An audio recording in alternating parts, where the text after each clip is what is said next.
BJP सबका साथ सबके विकास के रास्ते पर चल रही है। देश में विकास और विश्वास का माहौल पैदा हो, उस रास्ते पर नरेंद्र मोदी जी की सरकार चल रही है। अगर किसी को भी किसी तरह की भी इस तरह की पुख्ता जानकारी है तो उन्हें जो है वो उपयुक्त एजेंसीज को, सरकार को शेयर करना चाहिए। मुझे लगता है कि इस तरह के स्वीपिंग स्टेटमेंट कहीं ना कहीं विकास और विश्वास के एजेंडे पर पलीता लगाने का काम करते हैं। जो भी ये महाराज हैं, अगर इनके पास कोई प्रमाण है तो उन प्रमाणों को सार्वजनिक क्यों नहीं करते? और अगर प्रमाण नहीं है तो बेतुकी बात जो समाज में सांप्रदायिक तनाव पैदा करे, समाज में धार्मिक ध्रुवीकरण करे, ऐसी बेतुकी बात को बंद क्यों नहीं करते? और भारत का जो ये नुकसान कर रहे हैं उस नुकसान से ये बचते क्यों नहीं?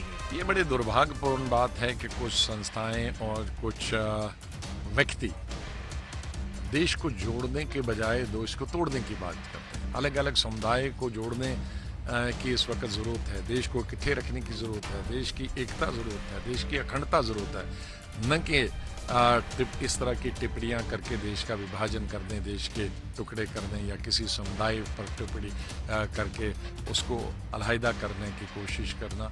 ये मैं नहीं समझता हूँ कि देश के इस तरह के जो बातें हैं वो देश के हित में नहीं। दूसरे टेररिज्म की जो बात उन्होंने कही है, कुछ लोगों को बीजेपी ने ठेका दे दिया है इस काम के लिए कि मुसलमानों को वर्गलाएं, नफरत की बात फैलाएं। जैसे अभी योगी आदित्यनाथ का बयान आया था, ऐसे ही इन्होंने एक नया बयान दे दिया। कोई भी मदरसा पूरे इंडिया के अंदर, मैं दावे के साथ कह सकता हूं कि एक भी मदरसे में टेररिज्म नहीं पढ़ाया जाता। वहां सिर्फ कुरान और हदीस की तालीम दी जाती है, सिर्फ कुरान और हदीस, इसके अलावा कोई पढ़ाई नहीं होती। साक्षी महाराज हो चाहे योगी आदित्यनाथ हो, इनके तमाम या संगीत सोम भारती हो, चाहे तमाम नेता इनके जनता का ध्यान गुमराह करने की कोशिश कर रहे हैं, भटकाने की कोशिश कर रहे हैं, सांप्रदायिकता को फैला रहे हैं। क्योंकि जिन मुद्दों को लेकर सरकार आई थी, महंगाई कम करने का मुद्दा, काला धन लाने का मुद्दा, महिला अत्याचार कम करने का मुद्दा, सभी मुद्दों पे विफल हो रही है सरकार। और अब एक कॉलर बांसवाड़ा से मोबिन मिर्जा साहब हमारे साथ जुड़े हैं। बताएं मोबिन साहब, आपका क्या सवाल है? हाँ जी सर, मैं मोबिन मिर्जा बोल रहा था कुशलगढ़ बांसवाड़ा से जी। मेरा ये कहना है कि ये साक्षी महाराज और ये इस तरीके की जो ये कमेंट्स देते हैं जी, ये इनके कमेंट्स के ऊपर पार्टी जो कह देती है कि साहब ये इनका व्यक्तिगत विचार है जी, ये व्यक्तिगत विचार नहीं होके और पार्टी को कड़ा स्टैंड लेना चाहिए। मतलब इस तरह की ये सांप्रदायिक भावनाएं बढ़। बिल्कुल मोबिन साहब, हमारा भी यही सवाल है। हमारे साथ सादिक साहब बीजेपी से हैं, उनसे लगातार इसी तरह के सवालात हम कर रहे हैं कि आखिर पार्टी बचना क्यों चाहती है। पार्टी के अगर शख्स हैं, कोई आकर बयान देते हैं तो पार्टी को खुलकर विरोध करना चाहिए, एक्शन अगर लिया जाना चाहिए। बयान से इत्तेफाक नहीं रखते, पार्टी की लाइन से अलग जाते हैं तो फिर एक्शन क्यों नहीं लिया जाता? सिर्फ खाना पूर्ति के नाम पर बयानबाजी, एक बयान, दूसरा बयान, तीसरा बयान, और उसके बाद फिर जो भी आरोपी है वो अपना बयान वापस ले लेता है। आपको नहीं लगता कि सांप्रदायिक सौहार्द पर कहीं ना कहीं इस बात से नुकसान पहुंचता है? देखिए, इस बयान को अगर आप पूरा ध्यान से सुनेंगे और पूरा पढ़ेंगे अखबार में तो बिल्कुल एक बात अंत में उन्होंने कही है कि हम चाहते हैं कि माइनॉरिटी के बच्चे भी अच्छे स्कूल और अच्छे कॉलेजेस में जाएं। तो आप इसको बिल्कुल एक विपक्ष के तौर पे कीचड़ उछालकर फिर उसको नहला देने से किसी पर वो दाग उसी बयान में उन्होंने ऐसा कहा है कि हम चाहते हैं कि माइनॉरिटी का भी भरपूर विकास हो। और साहब, क्या ऐसे ही चलता रहेगा? पार्टियां ऐसे ही करती रहेंगी? बीजेपी खासतौर पर इस चीज के लिए बदनाम होती जा रही है, आपको नहीं लगता? नहीं, बिल्कुल इसमें कोई शक ही नहीं कि बदनाम होती है। ये साक्षी महाराज जैसे लोग हैं वो ये कहते हैं, जैसे अभी सादिक साहब कह रहे हैं कि साहब अच्छे स्कूलों में शिक्षा दी जाए, तो वो बताएं वो कौन से स्कूल हैं अच्छे जिसमें धार्मिक शिक्षा के साथ साथ देशभक्ति की शिक्षा दी जाएगी। कहाँ पर एडमिशन कराया जाए? साक्षी महाराज क्या मतलब साक्षी महाराज का ये मतलब थोड़ी है कि वो संस्कृत विश्वविद्यालयों में या जहाँ उनके यहाँ की धार्मिक शिक्षा दी जाती है वो तो बिल्कुल सही है, और जहाँ अक़लियती लोग अपने मदरसों में अपने धर्म से वाकिफ कराते हैं वो गलत है।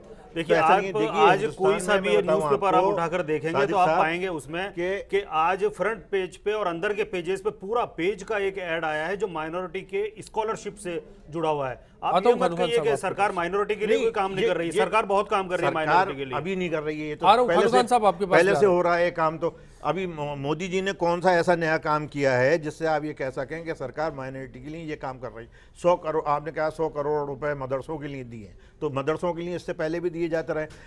मोदी जी तो 100 करोड़ दे रहे हैं, 200 भी कर देंगे, 400 भी कर देंगे, लेकिन जब ऐसे बयानात आएंगे तो उनके सारे पैसे जो वो मैं दे एक रहे बात हैं, और वो सब बताना बर्बाद चाहूंगा होंगे। कि उत्तराखंड में जब बाढ़ आई तो मनमोहन सिंह जी की सरकार ने वहां सिर्फ 100 करोड़ रुपए दिए, जबकि भाजपा की सरकार ने जम्मू और कश्मीर में 1000 करोड़ रुपए दिए। राष्ट्रीय आपदा उसको खान घोषित खान किया साहब है। कह रहे हैं कि आज की बात कीजिए, जो बीत गया उसको क्यों लेकर बैठे हैं आप?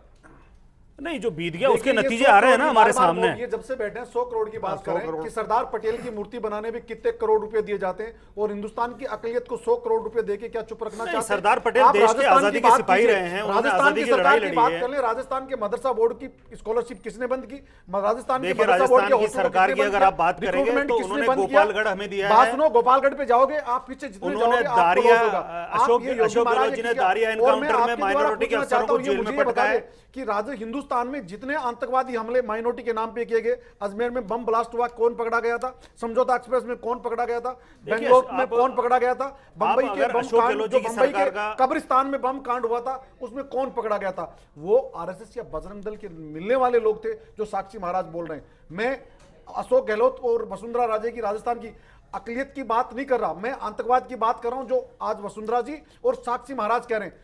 जो अजमेर बम कांड हुआ, माइनॉरिटी के लोग पकड़े गए, लेकिन जब रिपोर्ट आई गई तो आप मुझे सादिक भाई बता दें वो कौन लोग थे जो राजस्थान की जुडिशरी सजा दे रहे हैं। एक कॉलर भी हमारे साथ है, सादिक साहब इसमें जवाब दीजिए, रफीक साहब का भी इंतजार है मुझे। 100 करोड़ की बार बार आज जो बात कह रहे हो वो बिल्कुल गलत है। हिंदुस्तान को अगर 100 करोड़ रुपए दिए जाते हैं, बहुत कम है, ऊंट के मुंह में बिल्कुल जीरे की तरह। चलिए मैं नियाजी साहब आप सभी के पास आऊंगा। मैं एक बात कहना मेरी रखना चाहूंगा कि अगर अशोक गहलोत जी की और वसुंधरा जी की सरकार का कंपैरिजन करेंगे तो अशोक गहलोत जी ने माइनॉरिटी को गोपालगढ़ दिया। मेरे ख्याल से आतंकवाद इतना संजीदा मसला है, इसको लेकर अगर सियासत आप दोनों पार्टियों पे आरोप प्रत्यारोप करते रहे तो मेरे ख्याल से बाकी का वक्त भी बीत जाएगा।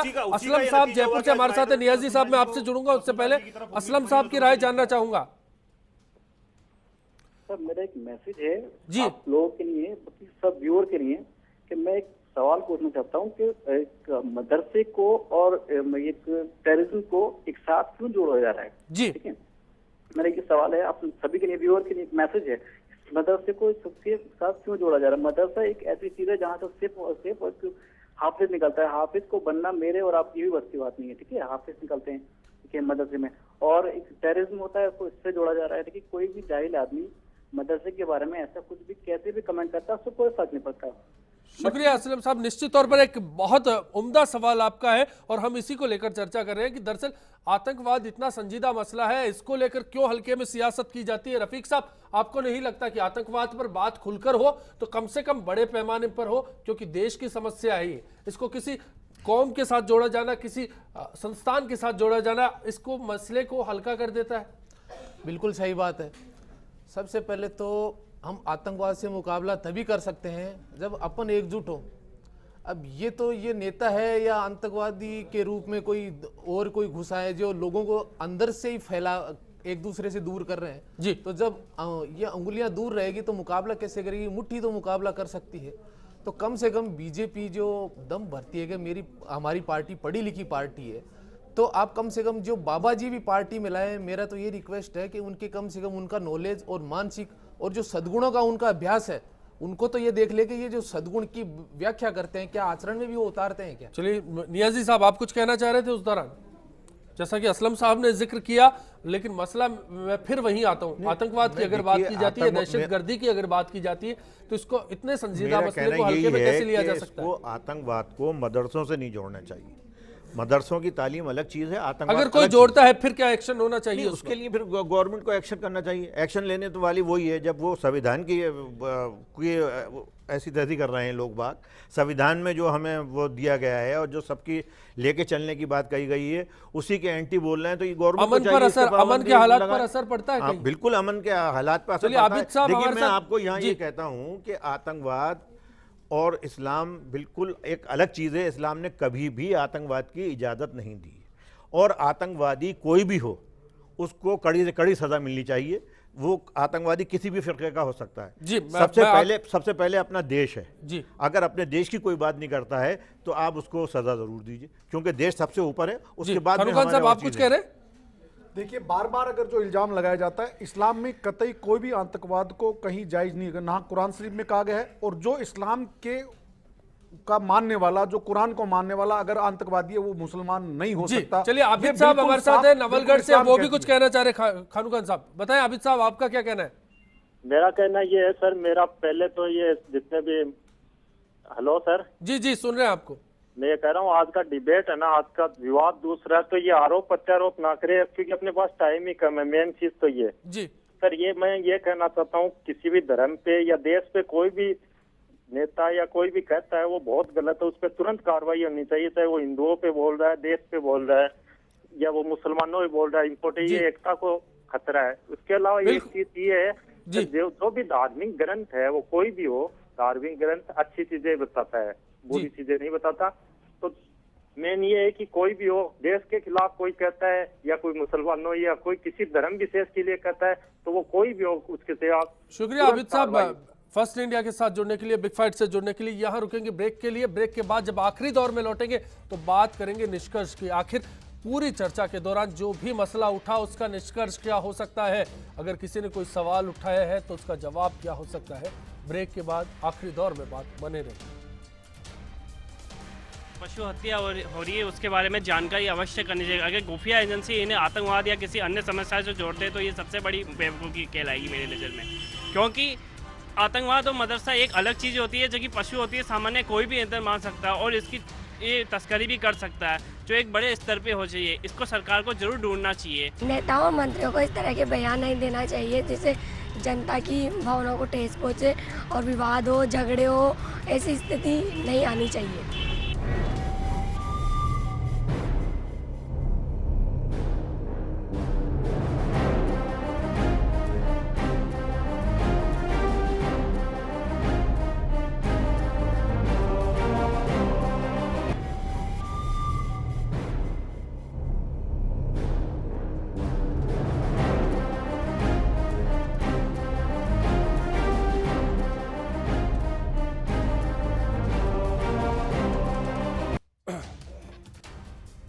क्या आतंक को फंडिंग के रास्ते बदल गए हैं? आज हमारा बिग फाइट में सवाल था, इस पर राय आपकी हमें मिली। 68% दर्शक मानते हैं कि फंडिंग के रास्ते बदले हैं और 32% नहीं। सवाल 2 सांसदों के एक केंद्रीय मंत्री के बयान को लेकर उठा था कि अगर उनके इस तरह के बयान आते हैं, इसके क्या मायने हो सकते हैं, और इसको लेकर लगातार चर्चा जारी है। अब आखिरी दौर में जब हम पहुंचे हैं तो हमारा मकसद है कि निष्कर्ष पर हम पहुंचे। खास मेहमान तमाम हमारे साथ हैं। मैं रफीक साहब आपसे शुरू करना चाहूंगा, किस तरह का निष्कर्ष आप मानते हैं? एक तरफ दर्शकों की राय है आतंक को फंडिंग के रास्ते बदले हैं, दूसरी तरफ 2 राय है, केंद्रीय मंत्री है और दूसरे बीजेपी के सांसद है। 2 की राय यहां पर आती है, उनको इससे जोड़कर देखा जाना चाहिए, उनको इससे अलग देखा जाना चाहिए। अगर अलग देखा जा रहा है, जिस तरह की बात हम करते आ रहे हैं, तो फिर किस तरह के रास्तों से आतंक पर लगाम कसी जा सकती है और किस तरह से कौम को बदनाम होने से बचाया जा सकता है? सबसे पहले तो प्रधानमंत्री जी को, जो देश के बुद्धिजीवी हैं हर क्षेत्र के, उनसे इस मामले में ये सलाह लेनी चाहिए कि जो अच्छी चीज़ें हैं, देश को जोड़ने वाली चीज़ें हैं, उनको कैसे आगे बढ़ाया जाए। उनके लिए उनको कोई ठोस कार्य योजना चाहिए। और संविधान है, उसका जो सादिक साहब के लिए कोई मूल अधिकार, जो संविधान में मूल अधिकार दिए हुए हैं, आपकी तरफ से सादिक साहब को मैं ये कहूँगा, सादिक साहब पार्टी हित से ऊपर उठ के और पार्टी हितों से परे उठ के, जब उन पे व्यक्तिगत ये हर व्यक्ति पे आक्षेप लग रहा है, तो ये आक्षेप आज उन्हीं पे भी है, तो कम से कम अपना आक्षेप तो साफ करे कि भाई नहीं, ये चीज़ वो उन्होंने की है, गलत की है, तो ये बोलना तो वो सीखे। खानू खान साहब आपकी राय जानना चाहूंगा कि दरअसल इसमें होना क्या चाहिए था? अगर जो कुछ भी पेश किया गया 2 लोगों की ओर से, और सरकार को किस तरह से अपना जो मकसद है वो जनता के बीच में लेकर आना चाहिए, राय को साफ करना चाहिए। देखिए, बिल्कुल इसको हिंदुस्तान की इंटेलिजेंस को मजबूत करना चाहिए था। और इसमें जो जिस तरह के आतंकवाद पाए जाते हैं, जिस तरह के जो लोग हैं, उन जो भी ऐसे संगठन चलाते हैं, उनके खिलाफ कार्रवाई किसी भी मजहब का रखते हो, कोई भी मजहब, आपको ये बता दूं, इस्लाम कतई इसको जायज़ नहीं बताता और इस्लाम को मानने वाला कोई व्यक्ति आतंकवादी नहीं हो सकता, ये कुरान कहती है। लेकिन जो आरोप प्रत्यारोप लगाना और यूपी चुनाव को जो इनके राष्ट्रीय अध्यक्ष भी कहते हैं कि यहाँ ऐसा माहौल बिगड़ना चाहिए, और इसी माहौल को उसी में राह मिलाने के लिए, इसमें हाँ मिलाने के लिए मेनका गांधी जी और दोनों महाराज एक ये लड़ाई सरकार को किस तरह से बताएं, अगर आतंक को फंडिंग के रास्ते बदल गए हैं तो रास्ते किस तरह से सरकार खंगाले? इसको जांच के द्वारा इनके जो ठोस कार्रवाई होनी चाहिए, और इनकम वगैरह कुछ ऐसी चीज आती नहीं है, लेकिन अगर आती है तो इसका मतलब हिंदुस्तान की इंटेलिजेंस कमजोर है, सेंट्रल गवर्नमेंट कमजोर है। जो ऐसे संगठन पाए जाते हैं उसके खिलाफ सख्त कार्रवाई होनी चाहिए, लेकिन उस आतंकवाद के नाम पे किसी मजहब को बदनाम करना बिल्कुल संवैधानिक गलत है। सादिक साहब, पार्टी का स्टैंड मैं जानना चाहूंगा, अगर इस तरह के बयानात लगातार आते रहे तो आपको नहीं लगता कि बीजेपी पर सवाल खड़े होंगे? आपके पीएम का जो मकसद आप शुरुआत से बयान करते आए हैं, कहीं ना कहीं उसमें, उसके रास्ते में खलल पैदा होगा? देखिए, मोदी जी का एक बिल्कुल क्लियर स्टेटमेंट है, बिल्कुल उनका एक क्लियर मकसद है कि सबका साथ और सबका विकास। वो पूरे 125 करोड़ हिंदुस्तानियों की बात करते हैं, वो किसी एक धर्म या एक मेरे समाज ख्याल से या आप एक जाति मोदी की जी बात के नहीं प्रचार को करते। छोड़ के आप बता पाएंगे कि मकसद क्या है बीजेपी का इस बारे में? देखिए, बीजेपी का मकसद बिल्कुल क्लियर है, वो किसी धर्म के या किसी समाज के ऊपर कोई आक्षेप नहीं लगा रही है। बल्कि मैं एक बात आपको बहुत अच्छी बताना चाहूँ कि आज जिस शिक्षा की बात की जा रही है, देश का सबसे पहले जो शिक्षा मंत्री था वो अल्पसंख्यक समाज से था। उन लोगों ने क्या काम किया? आज आपको नहीं लगता कि इतिहास को आप घसीटते आ रहे हैं, इसके चक्कर में आज जो वर्तमान है वो कहीं ना कहीं उस पर आज खतरा मंडराने लगा है? जो हालात हैं उनसे आप मुकरते जा रहे हैं, इतिहास पर नजर है आपकी, आज के हालात पर नहीं। नहीं, माइनॉरिटी जिस पार्टी को वोट देती रही है, जाहिर सी बात है कि जिम्मेदार तो वही पार्टी होगी। आतंक के खात्मे को लेकर आपकी क्या सोच है और किस तरह से इसको एक कौम को बदनाम होने से बचाएंगे आप? देखिए, आतंक के खात्मे के लिए तो पूरे देश की एक ही राय है कि जो भी अगर आतंकवादी है, जो दहशतगर्द है, उसके साथ सख्ती से निपटा जाए, चाहे वो किसी भी समाज से ताल्लुक रखता हो।